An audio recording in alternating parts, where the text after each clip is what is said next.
За ПV1 эцэг талаар ПV1 эцэг оруулгын панелийн одоо ажиллагаатай үргэлжлүүлэн танилцъя. За өмнөх хичээл дээр болохоор 1-р фидрээс 2 фидер хоёулаа хүчтэй үед одоо давуу ирэхээр 1-р фидрээс 1-р фидрийн хүчтэл одоо зэрэглэдэх PRPC панелд өгдөж сум тохионуудыг тэжээдэг бол 1-р фидрийн хүчтэл тасарсан үед 2-р фидрийн хүчтэл одоо хэрхэн зэрэглэдэх панел руу өгдөг талаар ярьсан байгаа. Одоо үргэлжлүүлээд одоо 1-р фидрийн хүчтэл одоо сэргэлээ гэж бодъё.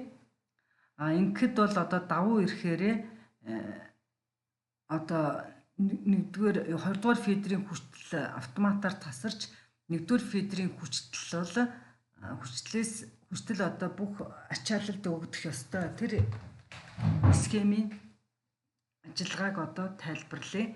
За тэгэхээр одоогийн байдлаар одоо 1-р фидрийн хүчтэл тасраад 2-р фидрээс хамаг юм тэжээгдэж байгаа. Өөрөөр хэлбэл энэ 2-р фидрийн 2VF2 гэсэн соронзон залгуур ажилтай байгаа учраас түүний энэ контактууд залгагдсан учраас 2-р фидрийн хүчтэл бол ийшээ гарч ирж байна гэдэг чинь зэрэгэлдэх одоо PRPC панелд очиж тэн дээр тэрүүгээр дамжиж сум тохиог тэжээж байгаа гэж ойлгож болно. За энэ үед бол одоо 1-р фидрийн хүчтэл одоо хэвийн боллоо гэж бодъё. Гэмтлийг одоо засцсан 1-р фидрийн хүчтэл хэвийн боллоо. За хэвийн болсныг хамгийн түрүүнд хэн хаана яаж мэдэх вэ гэхлээр 1-р фидрийн одоо хүчтэл хэвийн болохоор энэ 1-р фидрийн фазын утаснууд нойлын утасанд холбогдсон 1R1-ээс 1R3 гэсэн одоо 3 хүчтлийн ирлээ мэдрээд энэ фазын утаснуудын хүчтэл хэвийн болохоор эдгээр мэдрээд одоо энэ гаралтан дээр байгаа 1F гэсэн 1-р фидрийн ирлийг ажилуулчихна. За 1-р фидрийн ирлээ ажиллахаар ер нь бол 1-р фидрийн хүчтэл тасраас сэргэх болгонд одоо энэний хүчтэл шууд ингээд одоо энэ соронзон залгуур одоо шууд ажиллаад энэ 1-р фидрийн хүчтэл шууд ингээд зэрэглэдэх панел руу өгдөхгүй 1-2 минут хүлээж одоо 1-р фидрийн хүчтэл хэвийн болсон. Одоо ер нь бол хүчтэл ингээд гинт сэргэхэд бол хүчтлийн түлхцүүд ажиглагддаг байх нь шүү дээ нууцнуудад. За тэгэхээр энэ хүчтлийн хэлбэлцэлтэй үед бол бид нар одоо шууд түүний хүчтлийг ачаалд өгсөн тохиолдолд бол зарим одоо хүчтэлд мэдрэмтгий тоног төхөөрөмжүүд одоо шатах магадaltaй байх нь шүү дээ тийм ээ. Хагас дамжуулагч одоо диод шулуутагч элементүүд одоо шатах магадaltaй байдаг учраас одоо энэ 1-р фидрийн хүчтэл ингээд хэвийн болоход 1-2 минутын дараа хүчтэл тогтворчсны дараа энэ 1VF2 гэсэн соронзон залгуур ажиллаж түүний хүчтэл одоо зэрэглэдэх панел руу өгддөг байх нь шүү дээ. За тэгэхээр энэ процесс яаж явагддгийг хэдүүлээ хамтдаа харъя. За тэгэхээр бол 1-р фидрийн түрүүн хэлсэнчлэн 1-р фидрийн хүчтэл буюу энэ фазын утаснуудын хүчтэл хэвийн болонгууд энэ хүчтлийн ирлэнүүд мэдрээд 1F ирлийг ажилуулсан. За 1F ирлээ ингээд ажиллангууд энэ контактын залгагдсан боловч одоо үүний дараа ажиллах хэвээр P1F 1VF1 ирлэнүүд ажиллахын тулд энэ контакт унтсан байгаа учраас V гэдэг ирлээ заавал ажиллаж энэ P1F давтагч ирлээ ажиллах хэрэгтэй юм байна. За тэгэхээр V гэдэг ирлээ маань энэ SP1 гэсэн одоо хугацаа тоологч блокийн гаралтанд холбогдсон байдаг.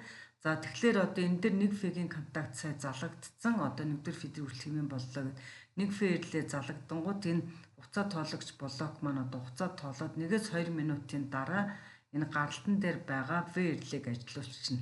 За ингээд V ирлээ одоо 1-2 минутын дараа гэдэг чинь энэ хооронд бол энэ фазын утаснуудын хүчтэл одоо тогтворжоод одоо хэлбэлцэл байхгүй болцсон учраас одоо ингээд V ирлээ ажилласны дараа бол P1F гээд одоо 1F-ийн давтагч ирлээ ажиллана. Хэлхийг нь ирлэнүүдийн хэлэхэд заавал нэг плюс минус ирлений хоёр талд одоо плюсээс гараад минустэй гүйдэл иржээж энэ ирлээгээр дамжиж гүйжиж ирлээ ажилтдаг гэдгийг хэдүүлээ мэднэ те. Тэгэхээр P1F ирлээгээр гүйдлийн замыг заа гэвэл P24-аас гарсан гүйдэл бол энэ нөгөө гар салгуур гэдэг байгаа шүү дээ. Гараар залгал салгадаг.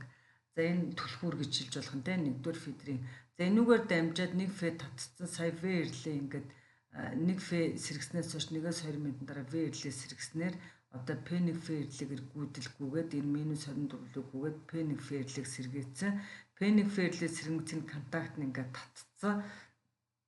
За тэгэнгүүт одоо 1VF1 гэрлээ ажиллахын тулд энэ ажиллах юм бол одоо энэ 1-р фидрийн соронзон залгуур ажиллаад одоо түүний контактор энэ 1-р фидрийг хүртэл ингээд зэрэгэлдэх панел руу очих хэрэгтэй байхгүй. Тэгэхэд одоо энэ үед чинь 20-р фидрийг хүртэл энэ зэрэгэлдэх панел руу энэ 20-р фидрийн соронзон залгуур ажилттай байгаа ингээд зэрэг 2 фидрийн хүртэл одоо төхөөрөмжүүдэд өгөгдөж болохгүй тийм ээ. Тийм учраас бол эхлээд яах хэрэгтэй ах нь 2-р фидер энэ хүртэл хэвэн боловч энэ одоо соронзон залгуур ажилгүй болоод энэ контакт нь салсны дараа манай энэ одоо 1-р фидрийн соронзон залгуур ажиллах хэрэгтэй байх нь шүү дээ. Тэгэхээр тэр одоо яаж явагдах вэ гэхлээр P1F ирлээс сэргэмэх зэнд P1F-ийн татснаар P1F-ийн унснаар яаж исэн энэ 2VF1 гэдэг одоо 2-р фидрийн соронзон залгуурыг ажилуулагч ирлээ ажиллаж исэн байх нь шүү дээ. Ингээд P1F-ийн унснаар ингээд ажиллаж исэн бол одоо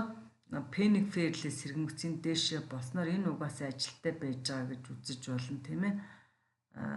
Тэгэхээр бол яах нь энэ P1F ирлээс сэргэмэгцийн одоо ирлээ ажилгүй болно. Энэ ирлээ ажилгүй болохоор энэ контакт салснаар 20-р фидрийн соронзон залгуур ажилгүй болсноор энэ контактууд салснаар 20-р фидрийн хүчил хэвийн боловч түүний хүчил одоо ийшээ гарч ирж чадахгүй зэрэгэлдэх панел руу өгдөж чадгаа байсан.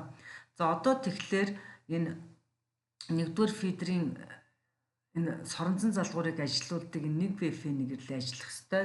Тэр маань одоо яаж ажиллах вэ гэхээр +24-өөс гараад 1V татсан гэдэг чинь 1-р фидрийн хүчил хэвийн болцсон. Түүний давтагч ажилтсан 3OF татсан гэдэг чинь дизель генератор одоо 3-дугаар үүсгүүр болох дега маань ажилгүй байгаа.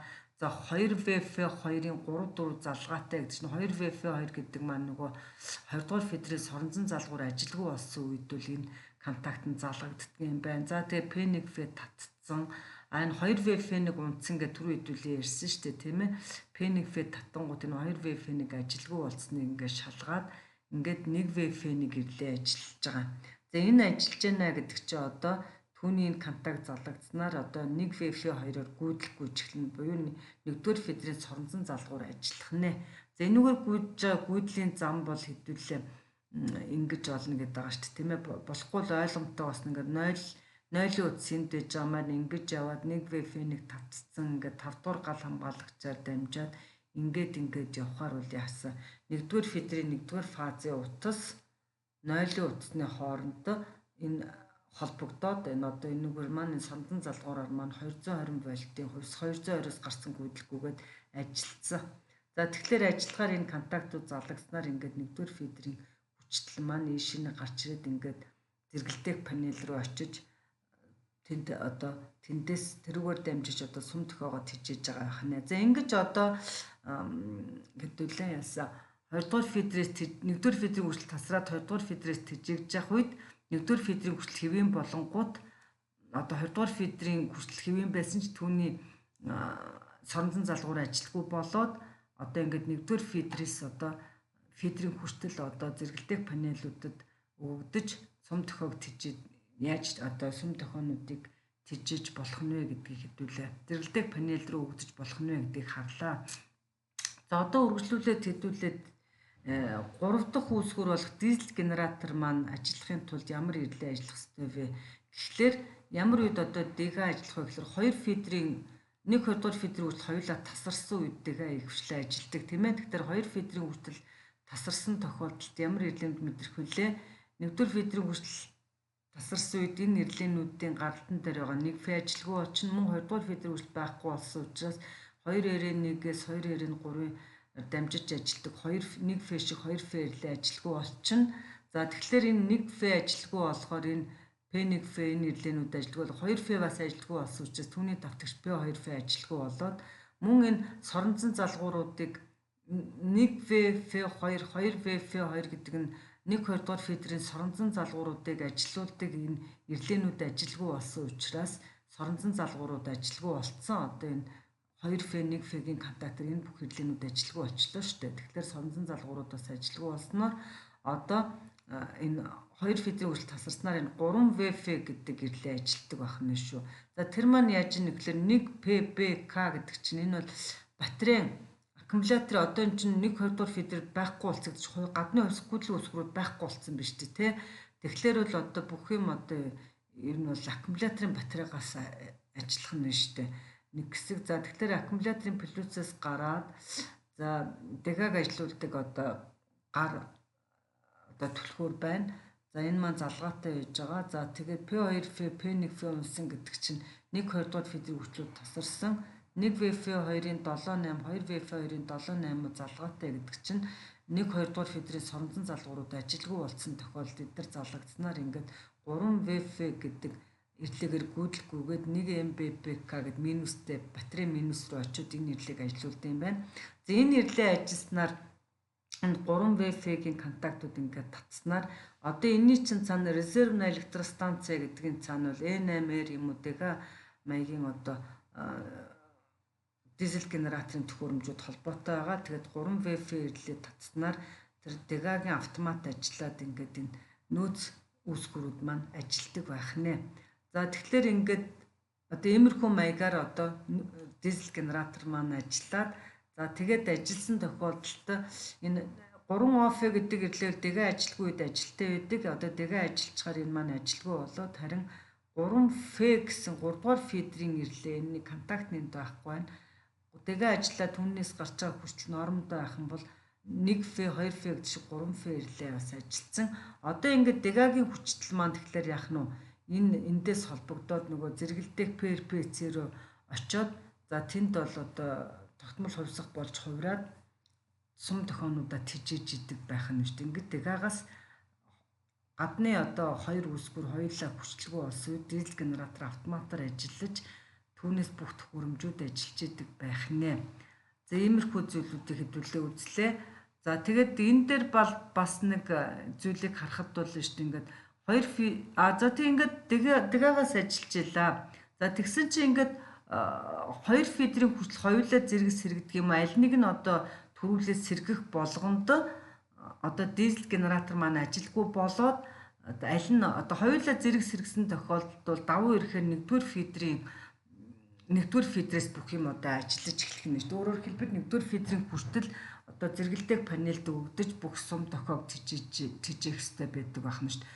За тэгэхээр хэдүүлээ энэ процесс яаж явагдаж байна гэхээр 2 фидрийн хүчил хоёулаа одоо зэрэг сэргсэн тохиолдолд бол ямар ирлээнүүд хамгийн түрүүнд мэдэрч ажилтдаг вэ гэхээр нөгөө нь хүчтэй ирлээнүүд чинь мэдрээд гаралтан дээр байгаа 1F энд байгаа 2F ирлээнүүдийг ажилуулчихна. За тэгээ 1F 2F-нүүд ажиллангууд түүний давтагч P1F P2F-нүүд ажилчна. За тэгээд энэ мэдээж нөгөө спэнигээ дамжаад 1-2 м V ирлээ ажилласны дараа P1F ажиллаад за тэгээ P1F ажилласан тохиолдолд энэ контакт татснаар бол 2VF-ийн ирлээр гүйдэл очих боломжгүй болсон байна. 2VF-ийн ирлээ ажиллаж чадахгүй учраас ингээд 2 дугаар фидрээс сонзон залгуур ажиллахгүй харин энэ контактуудаар дамжаад тэгэхээр нөгөө нэг 3OF ажиллаж одоо энэ 1VF-ийн ирлээр гүйдэл очих хэрэгтэй байх юм байна. 3OF маань хизээ ажилттай болдог вэ гэхээр дэгэ ажилгүй болсон үед 3OF ажилдаг. За тэгэхээр одоогийн байдлаар дэгэ энэ 3VF ирлээ ажилттай л байх юм бол дэгэ ажилттай байгаа юм байна. Тэгэхээр дэгэ ажилгүй болохын тулд одоо 3VF ирлээ ажилгүй болох юм. Яаж вэ гэхлээр сая одоо 1 2 дугаар фидрийн хүчлээс сэргэгдсэн учраас P2F, P1F аль нэг нь юм уу хоёулаа сэргэгдсэн тохиолдолд угаасаа энэ 3VF ирлээ маань ажилгүй болчихж байгаа юм шүү. Тэгэхээр энэ ирлээ ажилгүй болгонгод энэ контактууд нь унснаар дизель генераторын автомат руу хүчил очихоо байлаа тийм ээ. Дэгэ маань ингээ ажилгүй болчих юм байна. Тэгээ ажилгүй болсон учраас 3OF ирлээ ажиллаад за түүний контактаар бол яах нь одоо ингээд нэгдүгээр фидрийн хүч твэн болсон учраас давтагч нь ажилтсан дизель генераторын ажилгүй болцсон гэдэг энэ 3OF татцсан. За тэгээд 2 дугаар фидрийн соромзон залгуур ажилгүй байгаа тохиолдолд энэ контактаар дамжаад ингээд 1VF-ийн ирлээ ажилласнаар 1VF-ийн татснаар 1VF2 соромзон залгуур ажиллаад за түүний контакт залгагснаар ингээд яах нь нэгдүгээр фидрийн хүчтэй бол ингээд зэрэгэлдэх панел руу өгдөөд одоо бүх төхөөрөмжүүд маань нэгдүгээр фидрээс ажиллаж байна гэж хэлж болох нь шүү дээ. За иймэрхүү маягаар одоо энэ ПВ1 эцгийн одоо үндсэн зорилт бол ингэж хэрэгжиж байгаа юм шүү дээ. Ер нь бол гадны хоёр үүсгүүр өртөөн дээрх бүх сум дохиог тасралтгүй цахилгаан гүйдэл хүчлээр хангахын тулд бол өртөө болгон руу том ч өртөө бай, жижиг ч өртөө бай гадны хоёр үүсгүүр орж ирдэг. За тэр хоёр үүсгүүрийг гадны хоёр үүсгүүрийг бид нар фидер 1, фидер 2 гэсэн оролтуудад холбож өгдөг. За тэгээд гэхдээ бол хоёулаа хүчлэлтэй тохиолдолд давуу ирэхээр ихвчлэн нэгдүгээр фидрийн хүчтэл зэрэгэлдэг панелд өгөгдөж түүгээр дамжин сум дохиог тижиж идэг бол одоо ямар үед 2 дугаар фидрээс тижигдэх вэ? Ямар үед дизель генератор ажиллах вэ? Эргээд нөгөө 1 2 дугаар фидрийг хүчлүүл сэргсэн үед бол буцаад тэднэр лөө автоматар ачаалал яаж тэдгэрийн одоо тэр сэргсэн фидрүүдийн хүчтэл яаж одоо ачаалалд яаж өгөгдөх вэ гэдгийг одоо хэдүүлээ эндээс харлаа. За тэгээд энэ бас өшөө яригдаагүй зүйлүүд байна тийм ээ. Энэ BP гэсэн одоо блок питания гэдэг тэжээлийн блок байж байгаа. Энэ маань одоо хэдэн вольт залгадаад хэдэн вольт гаргаад түүнээс юу тэжээгддэг вэ гэхлээр одоо 1 В татсан үед гэдэг чинь нэгдүгээр фидрийн хүчил нормтой байх үед 1 В татсан үед энэ тэжээлийн блок маань VK1 гэсэн утсанд холбогдох юм байна. Доотлын 31-д бол угаасаа 0-ийн утас холбогдоод 13-т нь бол VK1 утас холбогдно. VK1 гэдгийн чинь цаана бол юу байгаа вэ? Нэгдүгээр фидрийн нэгдүгээр фазын утас ингээд нэгдүгээр фазын утас 0-ийн утасны хооронд хувьсах 220-ын залагдаад тэгэхээр BP блокод бол нэгдүгээр фидрийн хувьсах 220 залагдангууд эндээс хэдэн вольт гардаг вэ гэхээр P24, M24 гэдэг ийм үсгээр тэмдэглэгдсэн одоо хүчил гардаг юм байна. Энийг хэдүүлээ харахад бол энэ тэжээлийн блок бол ингээ 220 хувьсах 220 залагдаад тогтмол 24 гаргадаг юм байна.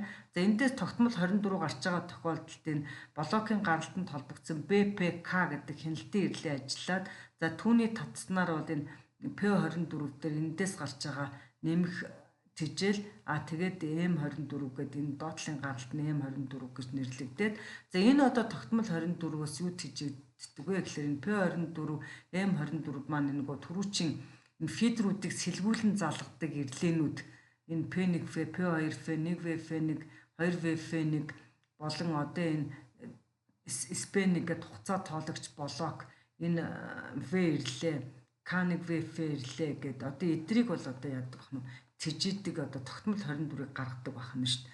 За тэгтэл хэрвээ нэгдүгээр фидрийг хүртэл тасарчих юм бол одоо 1 фегийн унснаар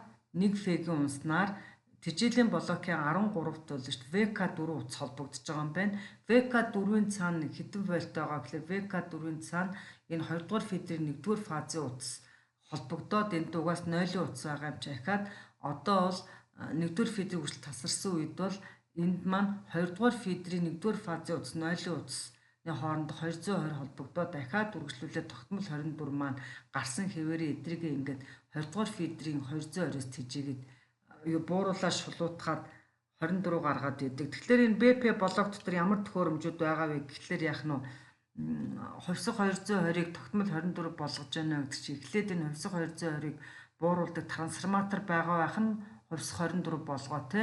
За тэгээд тэр хувьсах 24-өө тогтмол болгодог одоо шулуутгагч диодууд энд байгаа байх нэ. Ийм төхөөрөмжүүд энэ дотор байгаа гэж хэлж болж байна. За тэгээд энд бас нэг А үсэг гэж энэ юу вэ гэхээр энэ А үсэг чи явж энэ Атай холбогдох буюу дегагаас гарч байгаа хүчтэй утсанд холбогдох нь шүү дээ. Өөрөөр хэлбэл нөгөө 1 2 дугаар фидрийн хүчлүүд хоёлаа тасрах явдал бас гарч болно гэсэн чинь ингээд тасарсан үед бол энэ VK1, VK4 дээр чи ямар ч хүчтэй байхгүй учраас энэ тохиолдолд угаасаа дизель генератор маань автоматар ажиллаждаг учраас энэ А утас маань энд холбогдоод ингээд дегагаас гарч байгаа 220 маань энд өгдөөд үргэлжлээд энэгээр буураад тогтмол болоод тогтмол 24 гараад энийгээ тижээж байгаа байх нэ. За тэгээд дахиж хэлэхэд эндээс тогтмол 24 гарч байгаа нь энэгээр дандаа хянагдчихэдэг байх нь. За тэгтэл одоо энэ тэжээлийн блок бас гэмтэж болно шүү дээ. Тийм ээ шулуудах диод нь гэмтдэг юм одоо трансформатор гэмтдэг юм. Өөрөөр хэлбэл оролтонд хувьсах 220 байж байгаа боловч доторх элементүүд нь гэмтсэн тохиолдолд энэс маань тогтмол 24 гарахгүй тохиолдолд энэ БПК ирлээ бол ажилгүй. Хоёр тохиолдолд ажилгүй болно шүү дээ. Нэг бол ерөөсөө энд ямар ч хүчтэй ороогүй бол мэдээж ямар ч тогтмол 24 гарахгүй энэ үед ажилгүй болж болно. Нөгөөх нь хувьсах 202 холбогдож байгаа боловч энэ доторх элементүүд гэмтсэн үед бол тогтмол 24 гарахгүй үед бол бас ажилгүй болж болно. За иймэрхүү тохиолдлуудад яах нь эдэр маань ингээ ажилгүй болчих юм бол нөгөө сэлгүүлэн залгалтууд хийгдэхгүй шүү дээ. Нэг фидрээс нөгөө фидер рүү эсвэл юу руугаа шилжиж чадахгүй шүү дээ, тийм ээ. За тийм учраас эдэр тасралтгүй ажилтай байхын тулд бол энэ БПК ирлээ ажилгүй болсон тохиолдолд энэ P24 дээр СЖП гэдэг аккумуляторын плюс 24 гараад ир холбогдчихдээ байна. А M24 нь угаасаа аккумуляторын SJM гэд минустай холбогдсон байдаг юм байна. За ингээд бол энэ БПК ирлээ ажилгүй болсон ч гэсэн энэ P24 M24 дээр маань аккумуляторын плюс минусуд холбогдоод үргэлжлээд энэ фидерүүдийг сэлгүүлэн залгадаг ирлээнүүд маань үргэлж ингэж ажилтай байдаг байх нэ.